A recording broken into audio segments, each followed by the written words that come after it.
इनकलाब, वंदे, जय जवान, जय जवान।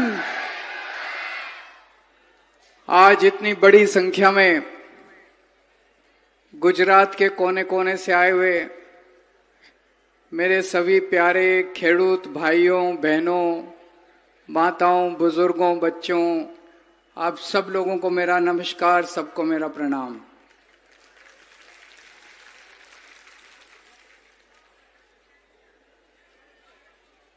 आज 31 अक्टूबर है, सरदार पटेल की जन्म जयंती है। आज से 150 साल पहले गुजरात की पवित्र धरती के ऊपर सरदार पटेल का जन्म हुआ था। आज हम उनकी 150वीं जन्म जयंती मना रहे हैं। सरदार पटेल को भारत का शेर कहा जाता है, गुजरात का शेर कहा जाता है। सबसे ज्यादा लड़ाई खेडूतों की भारत के इतिहास में सरदार पटेल ने लड़ी थी। 1918 में उन्होंने खेड़ा आंदोलन किया था। 1928 में उन्होंने बारदोली सत्याग्रह किया था। खेडूतों के लिए लड़ाई लड़ी थी, अंग्रेजों के खिलाफ लड़ी थी, अहिंसात्मक लड़ाई लड़ी थी। उनकी जितनी मांग थी, अंग्रेजों को उनकी सारी मांग माननी पड़ी। आज से 100 साल पहले अंग्रेजों के खिलाफ जब सरदार पटेल ने आंदोलन किया, अंग्रेजों ने कभी लाठीचार्ज नहीं किया, अंग्रेजों ने कभी आंसू गैस के गोले नहीं छोड़े, अंग्रेजों ने कभी झूठे पर्चे नहीं करे, झूठे एफआईआर नहीं करे, अंग्रेजों ने अपने खेडूतों को जेल में नहीं भेजा 307 करके। सरदार पटेल ने सपने में भी नहीं सोचा था कि 100 साल के बाद, आजादी के बाद, अपने देश के अंदर इतनी गंदी, इतनी अत्याचारी बीजेपी की सरकार आएगी, जो अपने खेडूतों के ऊपर, जो अपने हक के लिए लड़ रहे हैं, उनके ऊपर लाठीचार्ज करेगी, उनके ऊपर आंसू गैस के गोले छोड़ेगी, उनके ऊपर झूठे कर पर्चे करेगी, उनको जेल में भेजेगी, उनको 307 के पर्चे करेगी उनके। आज अगर सरदार पटेल की आत्मा आसमान से देख रही होगी तो सरदार पटेल की आत्मा को बहुत दुख हो रहा होगा। ये कैसा गुजरात हो गया, ये कैसी सरकार आ गई, ये कैसी सरकार है। आज सरदार पटेल की धरती के ऊपर किसान रो रहा है। आज सामने हमारे यहां पे 85 किसानों को इन्होंने, 85 खेडूतों को जेल में डाल दिया। उनका क्या कसूर था? उनका कसूर था वो अपने हक के लिए लड़ रहे थे, अपना हक मांग रहे थे। आज उनको उन्होंने जेल में डाल दिया। हमने उनके परिवारों को आज बुलाया, उनको हम स्टेज पे बिठाना चाहते थे, उनका सम्मान करना चाहते थे आप लोगों के सामने। उनको स्टेज पे नहीं बैठने, स्टेज से उतार दिया। शर्मनाक है, शर्म आती है ऐसी सरकार के ऊपर। मैंने उनके परिवारों से, कई परिवारों से बात की। सबसे पहले मैं ये कहना चाहता हूं, हम उन परिवारों के साथ हैं। एक एक खेडूत को हम जेल से बाहर निकलवाएंगे, बड़े से बड़ा वकील खड़ा करेंगे, जो करने की जरूरत है वो करेंगे, सारे खेडूतों को बाहर निकालेंगे। अभी थोड़े दिन पहले जुलाई के महीने में उत्तरी गुजरात में पशुपालक किसानों को, वो अपने हक के लिए लड़ रहे थे, उनके ऊपर आंसू गैस के गोले छोड़ दिए, उनके ऊपर लाठी चार्ज कर दिया, उनके ऊपर झूठे पर्चे कर दिए, उनको जेल में भेज दिया। उसके पहले, थोड़े दिन पहले चेतर वसावा आदिवासियों के लिए आंदोलन कर रहे थे, आदिवासियों की आवाज उठा रहे थे, उनके ऊपर झूठे पर्चे करके उनको जेल में डाल दिया। इनको केवल जेल में भेजना आता है और इनको कुछ नहीं आता। इतनी 75 साल में गुजरात में इतनी क्रूर सरकार, इतनी अत्याचारी सरकार, इतनी अहंकारी सरकार आज तक गुजरात के लोगों ने कभी नहीं देखी है दोस्तों। किसान क्या मांग रहे हैं? किसान मांग रहे हैं कर्जा प्रथा खत्म होनी चाहिए। होनी चाहिए कि नहीं होनी चाहिए कर्जा प्रथा खत्म? होनी चाहिए कि नहीं होनी चाहिए कर्जा प्रथा खत्म? अरे बीजेपी वालों, तुम तो केंद्र में सरकार बनाई थी, तुमने कहा था हम एमएसपी देंगे। कहां गई तुम्हारी एमएसपी? एमएसपी तो देते नहीं हो। जब किसान अपनी फसल बेचने के लिए मंडी में जाता है तो कर्जा प्रथा करके उसको अपना पूरा दाम भी नहीं देते हो। तुम उसके साथ शोषण करते हो, किसान को पूरा दाम नहीं देते हो। किसान कह रहा मेरी कर्जा प्रथा बंद करो। क्या गलत कह रहा है किसान? किसान को उसका हक नहीं दिया जाता। किसानों के, खेडूतों के घर के अंदर पुलिस ने घुस घुस के उनके बच्चों को मारा है। शर्म आनी चाहिए तुमको। उनको पकड़ पकड़ के आपने जेल में डाल दिया। अभी दिवाली आई, अभी धनतेरस आई, अभी नया साल आया। ये बीजेपी वाले अपने घर में दिवाली मना रहे थे। हर सांघवी अपने घर में अपने बच्चों के साथ दिवाली मना रहे थे। भूपेंद्र पटेल अपने घर में अपने बच्चों के साथ दिवाली मना रहे थे। और ये खेडूत परिवार बेचारे रो रहे थे अपने घर के अंदर बैठ के। उनके बच्चे जेल के अंदर थे, उनके बच्चे जेल के अंदर थे। ये रो रहे थे अपने घर के अंदर बैठ के। दोस्तों, हम आपके परिवारों के साथ हैं। मैंने कुछ परिवारों से बात की। एक मां ने बोला, मैंने कहा मैं आपके साथ हूं मां, आप चिंता मत करना। उसकी मां में मेरी आंखों में आंसू आ गए उनकी बात सुन के। वो मां बोली मेरे को कोई चिंता नहीं है, मेरा बेटा गरीब खेडूतों के लिए लड़ रहा है, आजादी की लड़ाई लड़ रहा है, जितने मर्जी डंडे लगे मुझे कोई परवाह नहीं है। मैंने बोला मां तू चिंता मत करना, मैं भी तेरा बेटा हूं। तेरे बेटे को बाद में डंडे लगेंगे, पहले केजरीवाल को डंडे लगेंगे। केजरीवाल पहले जेल जाएगा। 30 साल से, पिछले 30 साल से आप सारे खेडूतों ने भाजपा को वोट दिया, इतना वोट दिया, भर भर के वोट दिया, कोई कसर नहीं छोड़ी। 30 साल से इनकी सरकार है। 30 साल से आपने इसलिए वोट दिया था कि हमारे बच्चों को जेल भेजेंगे ये लोग, इसलिए वोट दिया था। आज इनको अहंकार हो गया है। आज किसानों के अंदर इतना गुस्सा है। ये बीजेपी वाले एक नंबर के कायर हैं, पुलिस को आगे करते हैं। मैं कहता हूं एक दिन पुलिस का सहारा छोड़ दो, ये खेडूत बीजेपी वालों को घर से निकाल निकाल के दौड़ा दौड़ा के मारेंगे तुमको। ऐसा मारेंगे बीजेपी वालों को दौड़ा दौड़ा के, इनको शरण नहीं मिलेगी। एक दिन तुम पुलिस को पीछे कर दो, एक दिन पुलिस को पीछे कर दो, पूरे गुजरात के अंदर बीजेपी वालों का जीना हराम कर देंगे।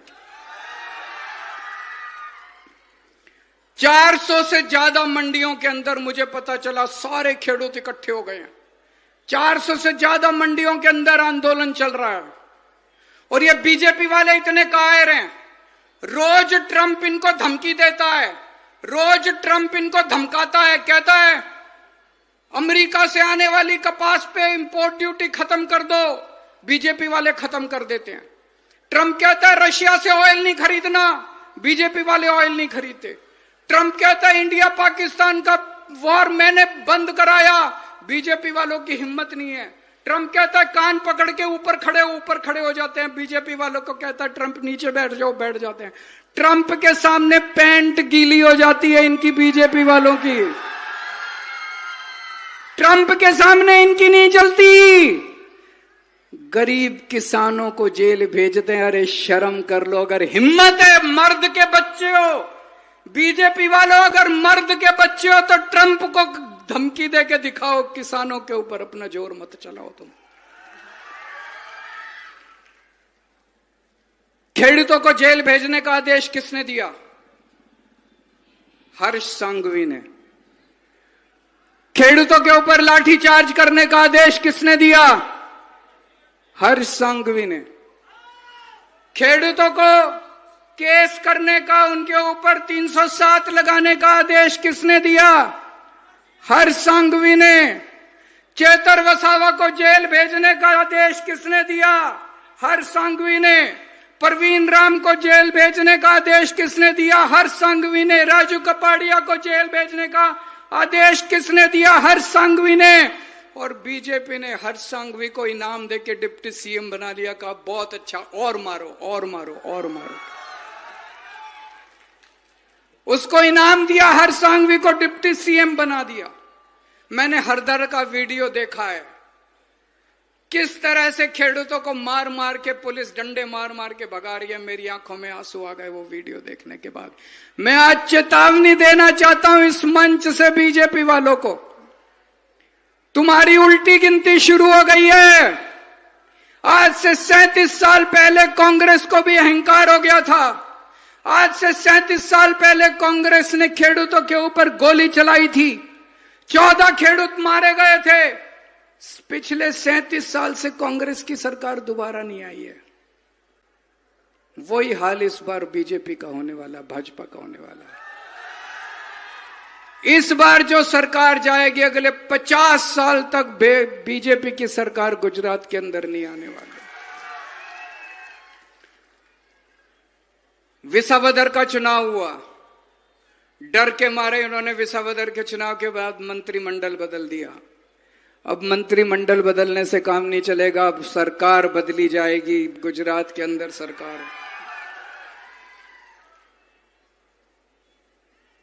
गुजरात के सीएम थे भूपेंद्र पटेल। अभी मंत्रिमंडल बदला, उनको सीएम से डमी सीएम बना दिया। अब उनकी सीएम की नहीं चलती, अब भूपेंद्र पटेल की नहीं चलती, अब हरसंघवी सुपर सीएम है। पूरे पटेल समाज को उन्होंने अपमान किया है। पटेल समाज के भूपेंद्र पटेल को उन्होंने सीएम से डमी सीएम बना दिया। अब उनकी नहीं चलती, अब उनकी हरसंघवी अब सुपर सीएम बन गए, उनकी चलती है। और कांग्रेस बीजेपी के साथ मिली हुई है। कांग्रेस और बीजेपी का गठबंधन है। मैंने एक बार कहा था दोनों पति पत्नी है, कौन पति है कौन पत्नी है ये मुझे नहीं पता। बीजेपी और कांग्रेस वालों के जॉइंट धंधे हैं, बिजनेस करते हैं एक साथ, करते हैं कि नहीं करते? दोनों के बिजनेस चलते हैं एक साथ। कांग्रेस नहीं चाहती कि बीजेपी जाए, कांग्रेस चाहती है बीजेपी रहे, इनके धंधे चलते रहें। ऐसा क्यों होता है कि चेतर वसावा जेल जाता है? ऐसा क्यों होता है कि प्रवीण राम जेल जाता है? ऐसा क्यों होता है कि केवल आम आदमी पार्टी वाले जेल, कांग्रेस वाला कभी जेल नहीं जाता? ऐसा कैसे होता है कांग्रेस वाला जेल नहीं जाता, केवल आम आदमी पार्टी वाले जेल जाते हैं? कुछ तो सेटिंग है कि नहीं है? कुछ तो सेटिंग है दोनों के अंदर। आज बीजेपी बोझ बन गई है गुजरात की धरती के ऊपर। इस बोझ को उतारना पड़ेगा, उतारना आपको पड़ेगा। एक टाइम ऐसा था जब अंग्रेजों को लगता था कि हमें भारत से कोई नहीं हटा सकता। अंग्रेज गए कि नहीं गए? आज बीजेपी को लगता है हमें गुजरात से कोई नहीं हटा सकता। हटाओगे कि नहीं हटाओगे? सारे जने हाथ खड़े करके बता दो। अंग्रेज भी भारत छोड़ के गए थे, बीजेपी को भी गुजरात छोड़ के जाना पड़ेगा। जल्दी टाइम आने वाला है। किसानों की आवाज उठाने वाली पार्टी का नाम है आम आदमी पार्टी। किसानों पे लाठीचार्ज करने वाली पार्टी का नाम है भारतीय जनता पार्टी। किसानों के हक के लिए लड़ने वाली पार्टी का नाम है आम आदमी पार्टी। किसानों को जेल में भेजने वाली पार्टी का नाम है भारतीय जनता पार्टी। गुजरात हमारा है, गुजरात इनके पिताजी का नहीं है। बहुत मलाई खा ली तुमने बीजेपी वालों, अब और लूटने नहीं देंगे। इनके बच्चे विदेशों में पढ़ते हैं, सारे इनके मंत्रियों के बच्चे विदेशों में पढ़ते हैं, और हमारे बच्चों को उठा के ये जेल में डालते हैं। हमारे बच्चे जेल जाएंगे, तुम्हारे बच्चे विदेश जाएंगे। इस बार आने वाले चुनाव में विसावदर वाली कर दो पूरे गुजरात के अंदर। और अंत में मैं कहना चाहता हूं, अभी बारिश की वजह से काफी फसल बर्बाद हुई है। आप लोगों ने सुना होगा, अभी थोड़े दिन पहले पंजाब में बहुत बड़ी बाढ़ आई थी, बहुत बड़ी ऐतिहासिक। कितनी 23 जिले हैं पंजाब के अंदर, 23 के 23 जिलों में बाढ़ आई थी। एक महीने के अंदर भगवंत मान साहब ने सभी खेडूतों के अकाउंट के अंदर, बैंक अकाउंट के अंदर 50,000 रुपए हेक्टेयर के हिसाब से पैसे जमा करा दिए एक महीने के अंदर। आज हम खेडूतों के तरफ से मांग करते हैं गुजरात सरकार को कि जिनकी फसल बर्बाद हुई है, सब लोगों को 50,000 हेक्टेयर के हिसाब से उनके अकाउंट के अंदर पैसे जमा कराए जाएं। भारत माता की